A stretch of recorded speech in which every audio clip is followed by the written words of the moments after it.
तो सभी साथी लाइव जुड़ जाएं। आज अपनी क्लास होने वाली है राजस्थान पुलिस कांस्टेबल के लिए स्पेशल महिला व बाल अपराध की 10 प्रश्न आएंगे 10 नंबर के। यदि हमारी पूरी क्लास आप देख लोगे, जितनी भी क्लासें हुई है, तो आपके 10 नंबर यहीं से निकल जाएंगे आराम से। आज भी आपका टेस्ट है, कल भी टेस्ट हुआ था। क्लास कल वाली नहीं देखी हो तो चैनल पर जाकर देख लेना आप। अलग से प्लेलिस्ट भी बनी हुई है महिला बाल अपराध की। और देखते हैं कितने प्रश्न आपके राइट होते हैं।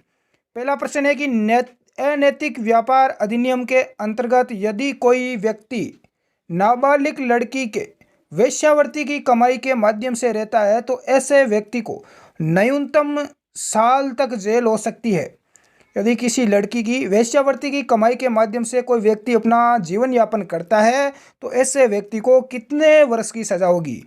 ये प्रश्न मैं वो करवा रहा हूँ जो पिछली बार राजस्थान पुलिस कांस्टेबल में जो 2020 में अपना नवंबर में पेपर हुआ था, उसमें जो पूछे गए प्रश्न है महिला बाल अपराध के। क्योंकि अपना 3 दिन पेपर चला था, 6 शिफ्ट में टोटल पेपर हुआ था, तो 6 दिन अलग अलग यहाँ पर प्रश्न पूछे गए। वही प्रश्न है आपके सामने। तो इसका आंसर क्या हो जाएगा? 7 वर्ष की सजा हो सकती है। बिल्कुल सी आपका यहाँ पर करेक्ट आंसर होगा। अगला प्रश्न देखें। यह प्रश्न पूछा गया 6 नवंबर 2020 में जो पेपर हुआ था कांस्टेबल का, कि पूर्व एक एवं गर्भाधान और प्रसव पूर्व निदान तकनीक अधिनियम के अंतर्गत अल्ट्रासाउंड या सोनोग्राफी करवाने वाले जोड़े या लिंग परीक्षण करने वाले डॉक्टर कर्मी को किस प्रकार की सजा का प्रावधान है?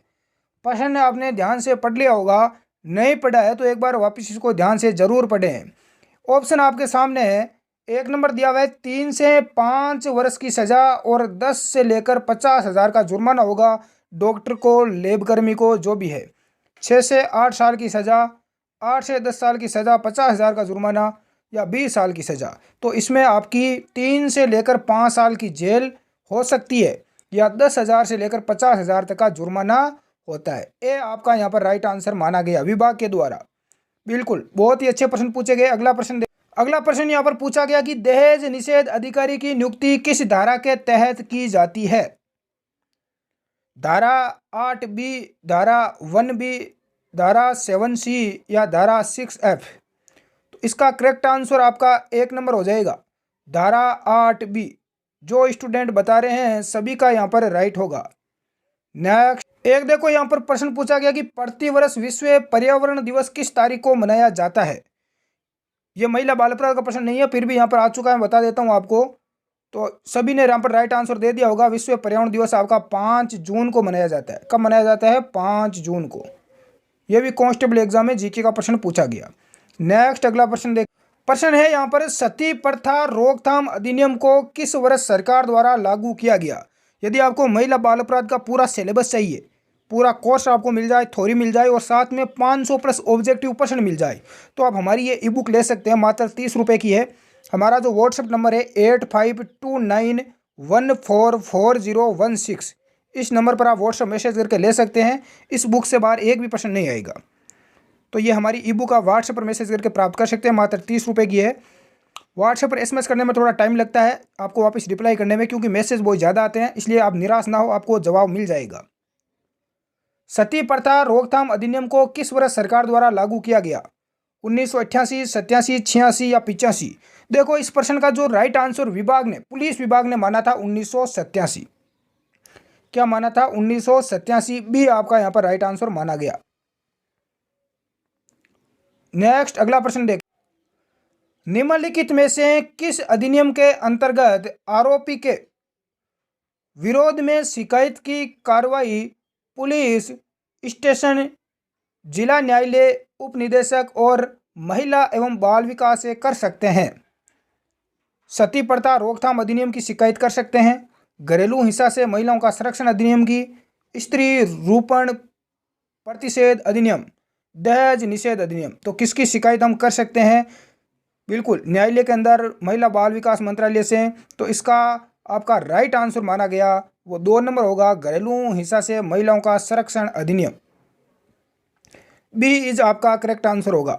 नेक्स्ट अगला प्रश्न है कि दहेज निषेध अधिनियम में संशोधन अधिनियम के अनुसार भारतीय दंड संहिता धारा 304 किससे संबंधित है? पुलिस कांस्टेबल एग्जाम 2020 में पूछे गए प्रश्न ये है। धारा 304 पूछा गया, इसका संबंध किससे है? सामूहिक रूप से बलात्कार, सामूहिक रूप से बलात्कार गैंगरेप 376D, दहेज के कारण मौत, बाल शोषण या बच्चों का अवैध व्यापार। तो धारा 304 का संबंध है प्यारे साथियों दहेज के कारण मौत। बी आपका राइट आंसर होगा। नेक्स्ट अगला प्रश्न है कि नेशनल क्राइम रिकॉर्ड ब्यूरो 2015-16 के अनुसार भारत में बच्चे के खिलाफ अपराध लगभग हो गया है 3 गुना, आधा, 4 गुना या 2 गुना। तो अपराध क्या हो गया है? 3 गुना बढ़ चुका है। ए आपका यहाँ पर राइट आंसर माना जाएगा। नेक्स्ट क्लास में आगे बढ़ने से पहले आपको बहुत ही ज़्यादा महत्वपूर्ण जानकारी देना चाहता हूँ, क्योंकि जो ये जानकारी दे रहा हूँ यहाँ से प्रश्न पूछा गया। पिछली बार भी पूछा गया 2 प्रश्न और इस बार भी पूछा जाएगा 100%। किसी ना किसी शिफ्ट में आपको ये प्रश्न मिल जाएगा। धारा 376D ए किससे संबंधित है? धारा 376D ए किससे संबंधित है? डी बी किससे संबंधित है? ये दोनों प्रश्न पूछे गए। 16 वर्ष से कम उम्र की लड़की से सामूहिक रूप से किया गया बलात्कार, 10 साल से कम उम्र की बच्ची के साथ सामूहिक बलात्कार या 12 साल से कम उम्र की बच्ची के साथ सामूहिक बलात्कार या 8 साल से कम उम्र की बच्ची के साथ किया गया। तो इसका करेक्ट आंसर क्या हो जाएगा? धारा 376D का यदि पूछा जाए तो ध्यान रखना 16 वर्ष से कम उम्र की लड़की के साथ किया गया सामूहिक बलात्कार, ए आपका राइट आंसर होगा।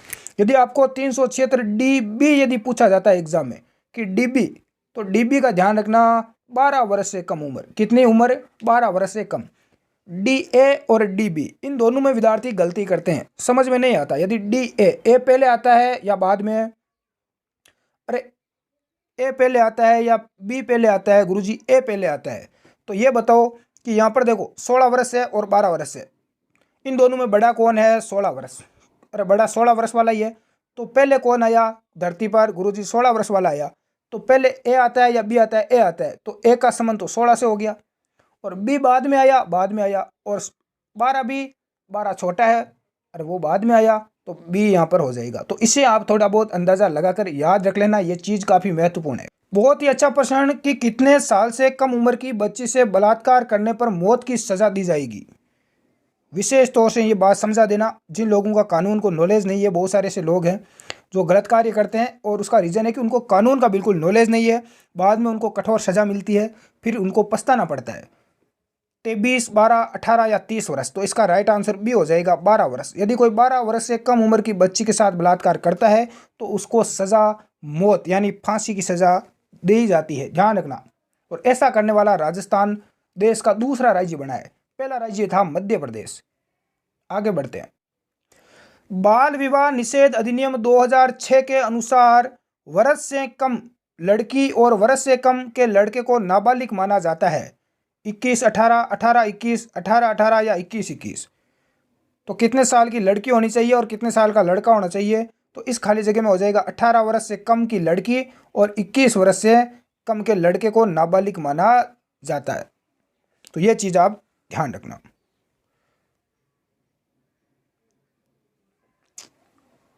यानी कि बाल विवाह निषेध अधिनियम, यदि लड़की 18 साल की है, 18 साल से कम है, लड़का 21 साल से कम का है, तो ये विवाह नहीं कर सकते। इतनी आयु होनी चाहिए न्यूनतम। यदि आपको शारदा एक्ट के अनुसार पूछे कि विवाह की आयु क्या रखी गई है, तो ध्यान रखना उसमें लड़के की आयु तो 18 वर्ष थी और लड़की की आयु 14 वर्ष रखी गई थी। नेक्स्ट, कन्या भ्रूण हत्या और गिरते लिंगानुपात को रोकने के लिए भारत की संसद द्वारा पारित पूर्व गर्भाधान और प्रसव पूर्व निदान तकनीक अधिनियम किस वर्ष लागू किया गया? 1994, 95, 97 या 96? तो ये लागू किया गया 1996 में। डी आपका यहाँ पर राइट आंसर होगा।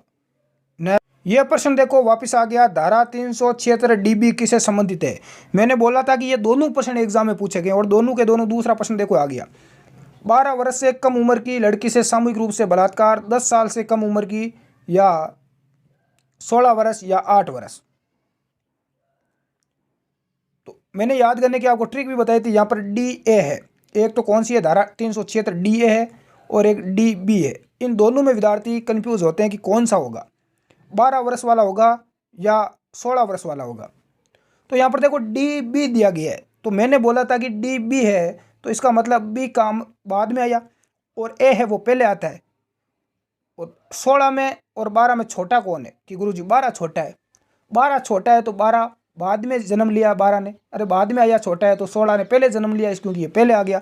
तो इसका मतलब यहाँ पर क्या हो जाएगा, 12 वर्ष से कम उम्र की लड़की से सामूहिक बलात्कार। ए आपका यहाँ पर राइट आंसर होगा, बिल्कुल ए आपका राइट होगा। अगला प्रश्न है कि सन में कार्य स्थल पर महिलाओं के यौन उत्पीड़न अधिनियम को पारित किया गया 2011, 12, 13 या 14 में। कार्य स्थल पर महिलाओं के यौन उत्पीड़न अधिनियम को 2013 में पारित किया गया। सी इज आपका करेक्ट आंसर होगा। इसकी पीडीएफ वगैरह चाहिए तो हमारा टेलीग्राम ग्रुप आप ज्वाइन कर सकते हैं। स्टडी एग्जाम एकेडमी के नाम से टेलीग्राम ग्रुप है, लिंक आपको डिस्क्रिप्शन में मिल जाएगा। आज की क्लास का अंतिम प्रश्न है, ध्यानपूर्वक देखें। यदि कोई व्यक्ति यथास्थिति वधू या वर के माता पिता या अन्य रिश्तेदार से किसी प्रकार के दहेज की प्रत्यक्ष या अप्रत्यक्ष रूप से मांग करता है, यानी कोई व्यक्ति दहेज की मांग करता है, तो दहेज निषेध अधिनियम 1961 की किस धारा के तहत जुर्माना देना होगा। धारा 67, धारा 14 या 34। तो किस धारा के तहत व्यक्ति आरोपी माना जाएगा, तो धारा 4, बिल्कुल 3 नंबर सी आपका करेक्ट आंसर होगा। आपके कितने परसेंट राइट हुए हैं कमेंट बॉक्स में आप ज़रूर बताएं। किस प्रकार की तैयारी है, क्योंकि आप काफ़ी लंबे टाइम से मेरे साथ जुड़े हुए हो और ये टॉपिक पढ़ रहे हो महिला बाल अपराध। मैंने ये आपको पूरा कंटेस्ट करवा दिया है। 10 में से 10 नंबर आपके महिला बाल अपराध के मैंने आपको कंटेस्ट करवा दिए हैं। जिस विद्यार्थी ने नहीं देखा है, प्ले लिस्ट बनी हुई है अलग से, वो जाकर वीडियो देख लेना या ये ई बुक आप ले लेना व्हाट्सएप मैसेज करके, बिल्कुल पूरी आपको मिल जाएगी। और इसके अलावा कंप्यूटर की भी हमने ई बुक लॉन्च कर दी है, वो भी आप ले सकते हैं, 3000 परसेंट होगी। और कंप्यूटर की भी क्लासें में रीजनिंग और कंप्यूटर भी स्टार्ट कर रहे हैं, वो भी आपको कंटेस्ट करवा देंगे कांस्टेबल एग्जाम के लिए। निश्चित तौर से आपको सफलता मिलेगी। 4500 पोस्ट हैं, तो आप इतने ही विद्यार्थी जुड़े हुए हो, 2-3 हज़ार, जरूर आप सभी विद्यार्थी सफल होंगे, इतना मुझे विश्वास है। जय हिंद साथियों।